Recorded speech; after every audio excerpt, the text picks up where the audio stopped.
My name's Dave DeBow, founder of MoneyPartnerFormula.com, and this show is built for everyday real estate investors who are actively doing deals and looking to scale using other people's money. So if you're an active real estate investor and you want to get featured on this show to talk about your own real estate and capital raising experiences, then just go to daveinterviewsyou.com. Now let's get rolling with this episode, and remember to subscribe for daily interview content. Hey gang, welcome back. Hey, let me ask you this. When was the last time you heard of something new, exciting, innovative in the real estate space? Like when have you heard of like a new class of building? For me, it's been quite a while, and I've done over 1,200 of these interviews. And today's special guest, Scott Choppin, is zooming in from beautiful California, Southern California. And Scott and his company, Urban Pacific, they've got something new and exciting that they're focusing on. And it's all around creating workforce housing in probably the most expensive market, most expensive state in the country, and that is California. So, Scott, welcome to the show. Great to be here, Dave. Appreciate it. All right. So I kind of set you up there, my friend. So what Yeah. is this mysterious new in building class that you guys have invented? Yeah, so just a little bit of history. I have a background basically of building as a developer my entire career, which is, close to 35 years, family involvement, professional career working for bigger institutional companies, home builders, developers, that kind of thing. And part of that background was building for big corporate endeavor, building affordable housing in the U.S. It's a low-income housing tax credit program, or LIHTC for short. Mhm. So I spent several years doing that.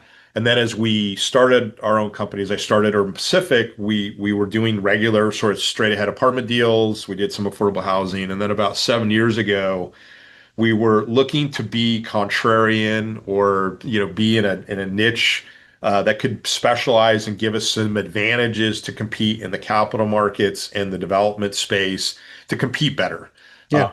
I basically have done a lot of business learning over the last several years that really focused me in on producing value, competing effectively, to produce better returns and better project values and better results for our tenants and our investors. And so we basically, designed this workforce housing product we call Urban Townhouse, or UTH. Okay. So this is the thing. So Yeah, urban townhouses. right. Okay. UTH for short, just that, so we don't have to have the mouthful every time we say it. But basically what we ended up doing, Dave, is we created a product that has 5 bedrooms and 4 bathrooms. And when I say product, meaning an apartment type of Mhm. unit type that has the 5 bedroom, 4 bathroom, 3-story townhouse. So you could think of it like a row house style, attached units in a row, garage Yeah. on the ground floor. And the intention and really the results of that product have been to basically house multi-generational middle income families. You alluded to California being, the highest cost and highest constraint of supply housing market probably in the world, at least top three, maybe other places are more constrained, but the historical length of our constraint, meaning supply constraint, is Mhm. vast. And so this product basically was just introducing a new type of unit to house a new type of, not a new type of tenant, but a new type of housing to provide housing to an old type of tenant, meaning families. Yeah. Could be roommates, Multi-generational families in a right? comfortable way, right? So they don't have to Exactly. kind of cram everybody into 3 bedrooms, two Exactly. baths. Comfortable and also affordable. Now, we don't use government subsidy. So earlier I referenced that LIHTC model. That's a government program with government subsidy to buy the rents down for affordability of the tenants Yeah. that occupy those. What we do with these UTH units is we use private capital and we pair it with what we call a workforce housing model. So we can use infinite or unlimited private capital. We're not constrained by government programs, which always have constraints. There's never enough money to do all the housing we need, right? There's Right. just, not that vast kind of resources. But we do it in a way that is naturally affordable to that family that we rent to. And the reason it's affordable in that way is that basically, if you have a family of, let's say, 6 people, right? It's mom and dad, maybe adult kids, young kids, maybe a grandparent. We often get this, or an in-law. What they're doing is they already live this way naturally, but they naturally share incomes and expenses across the family group. Hmm. And they share that income expenses across multiple earners in the household. And this is highly differentiated, at least in thought process, to what you hear in the media. Like you'll be familiar with this.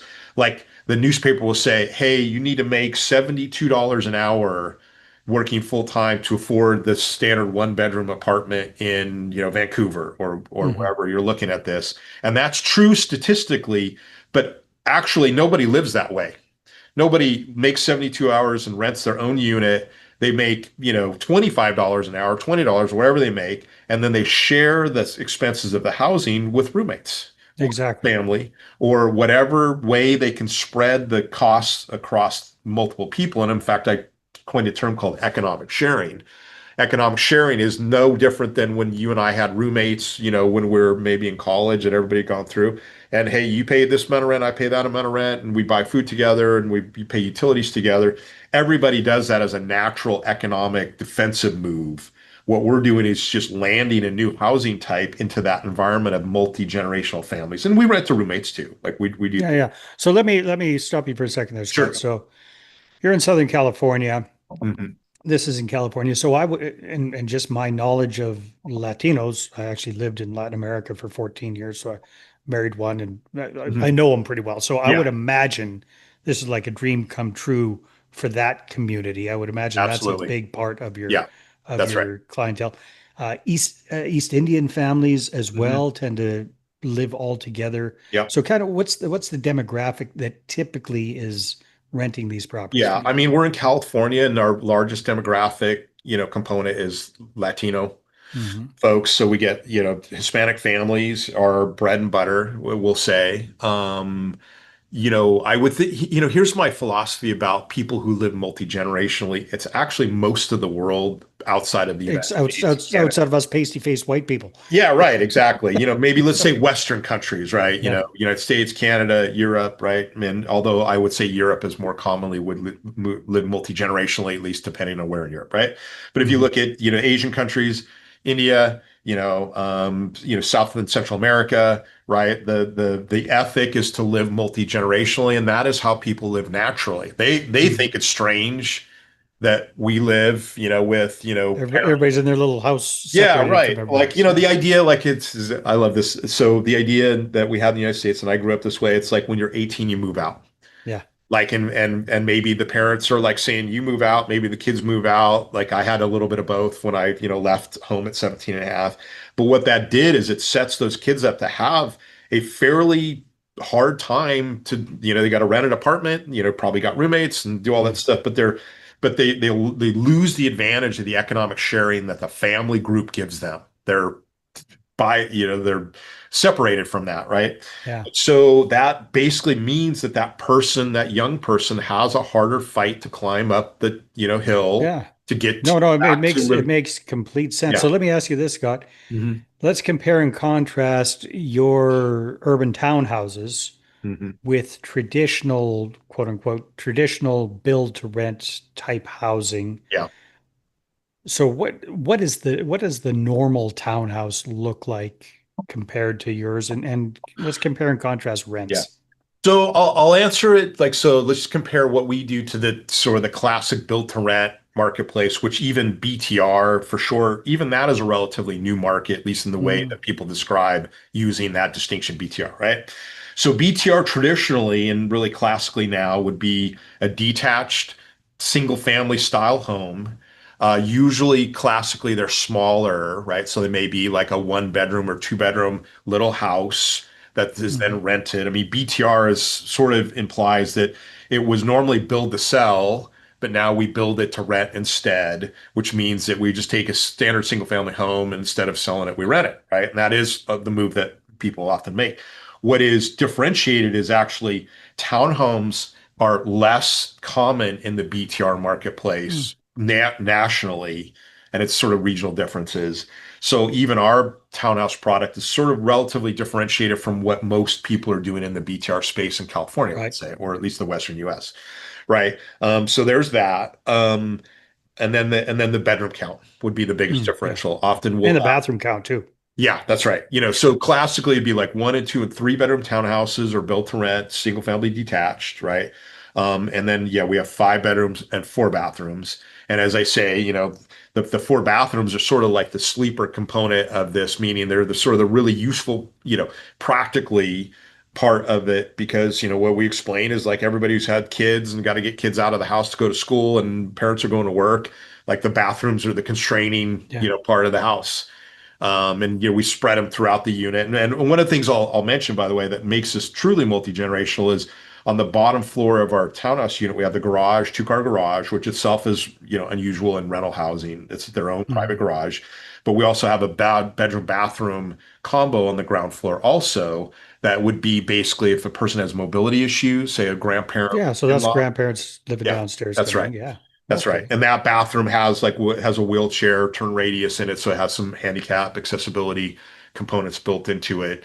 And so that often is one of the really sort of the key components that has a Smart. family that is thinking about moving into our unit. Often we'll have people, and this happens quite often, where the family's living in one unit and the grandparent or grandparents are living in another unit, and they'll basically pull out of those two units to live in our one unit. In Yeah. fact, it's the opposite classically in multifamily development. We look for population growth, household formation, and income growth as the drivers of demand for new housing.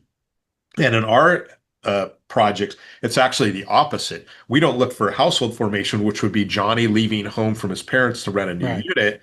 We're actually Johnny coming home to live with the parents. Yeah. And then we supply Consolidating. the Yeah. unit for them to do that well, like you said, comfortably, right? Like Yeah. Yeah. it's a brand new unit. It's got a two-car garage. We're market comparable finishes. We got central air and heat. So how do you kind of determine rental price point on these units? I mean, it Yeah, must be more than a traditional three-bedroom yeah. townhouse, I would think. So It's a great what does that look like? question. So we've been doing this about 8 years now, this UTH model. I mean, we've been around for 30, 35 years, 25 years for this company, 35 years of my career. So we've been doing this for a relatively short time in total. But basically, w- w- when we started doing these five-bedroom units, like our first smaller projects were all five bedrooms. And so we needed to prove three things. We need to prove, can we rent them for what we project, which is going to answer your question in a second. Can we build it for what we put in the Hmm. pro forma? And most importantly, how does it value when you sell it or refinance it at the end? Are we really making a profit and we're making, like producing a positive yield generating product, right? And so the rental analysis really is sort of unique. And what we came up with this is basically a formula of basically calculating the rent per bedroom as Hmm. opposed to rent per square foot or just Right. whole dollar rent, right? Because if you think about it, like it's like when people buy a car or maybe a house, and when you finance it, you're really focused on, particularly when you buy a car, what's my monthly payment? You maybe think about the annual rate of the interest charge on your loan and the total loan, and a lot of people Hmm. sort of ignore that to their own detriment. But they're like, "What's my payment? I don't care about anything else. What do I got to pay monthly?" That works right, it doesn't work. Well, renting a apartment is the same thing. And then when people are sharing in the economic sharing model, they start to divide it up. They go, "Oh, the parents are going to be in that room, and that's a bigger room. They're going to pay 900, and then the adult child, he's got a job, but he can only pay 500, and grandma can pay 400 out of Social Security." You actually can watch as people tour through the unit at a family group, Hmm. and they're having these conversations. This is how we learned how to do it, by the way, Dave. We didn't create this per bedroom. I mean, we did create it, but was from observation. Yeah. Yeah. Families walking around the unit, they're literally dividing it up. They're like, "Oh, you're going to pay X and for this," and right. And you could watch that naturally. So we go, "Oh, that's the way to think about it."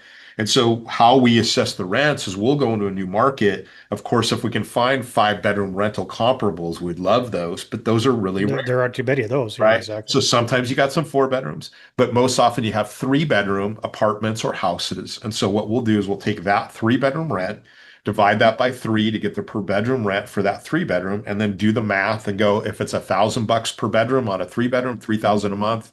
Three bedrooms will go five times 1,000, that's 5,000. But we also know, there's an upper limit to what people will pay naturally in Yeah. the market. And so usually it's never that high, meaning of 1,000 per bedroom. What we ended up is about 800 per bedroom or 850, that in that range. And the logic is this: if the market could bear 5,000, let's just say theoretically it could at this moment, we want to be undershooting the market so we can produce good value, so that it's an easy decision for that tenant to make when they're comparing two different units, ours and somebody else's.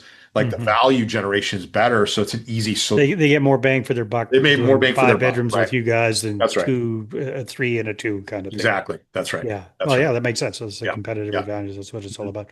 Very, very cool, Scott. So as we're kind of wrapping this up, a couple of questions come to mind. Number one, are you guys primarily in the development of these build to rent properties, and then you turn around and sell the project to Mhm. another investor, or do you hold on to them long term? So in the early phase, in that experimental phase, we chose to sell them to prove the model really worked because ultimately the best valuation to demonstrate to institutional investors is we sold them. This is the valuation we got. A refi is clear and an appraisal process, but there's something psychological about we sold this asset and we produced, Yeah. 635,000 a door, whatever the sale price would be. So in the early stages, including we have some deals with institutional capital partners now. We're mostly organized around selling the projects, but I'll caveat this. We really like the Opportunity Zone program as far as an investment model. Our unit type uh, fits well in that program from a social impact, right? Taking care of communities kind Yeah. of feel to it. But we really want to own the as many of these assets as we can in the future, and it's just a function of finding the capital that wants to do that also, right? And Yeah. OZ naturally organizes around a 10-year hold for the tax-free benefit of the Opportunity Zone program. Most institutional capital, they want to get in and get out. Nothing wrong with Right. that. I mean, it's great. We have some really great relationships, like household names that we have institutional capital relationships from. But it's really a function of sort of we just have to basically conform to the marketplace. What is capital looking for? What do they need to invest? And then we organize our capital, structures around that. And then now it's basically expanding into an inclusive of, investors that would want to hold long term with us. But Well, that just we're, makes a ton of we're sense such to me. believers in it, Dave, that if I could hold everything that we develop now and I'll go forward, I would do that. It's just a function of having the capital markets. Exactly. So the big guys, they want you in and out fairly quickly, Yeah. Yeah.